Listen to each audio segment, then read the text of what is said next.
Welcome to KV TV. అందరి కోసం అనుక్షణం. ఈరోజు సిద్దిపేట జిల్లా కేంద్రంలోని శారదా హై స్కూల్లో బతుకమ్మ సంబరాలు ఘనంగా నిర్వహించడం జరిగింది.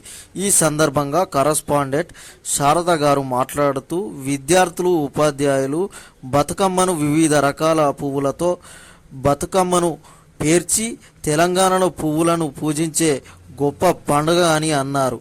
అందరూ సుఖ సంతోషాలతో అష్ట ఐశ్వర్యాలతో విలసిల్లాలని కోరుకున్నారు. ఈ కార్యక్రమంలో స్కూల్ ఇన్ఛార్జి జీవిత, లలిత, విజయ, లక్ష్మి, స్వాతి, శోభారాణి, స్రవంతి, స్నేహ, ప్రవీణ్, విద్యార్థులు తదితరులు పాల్గొన్నారు.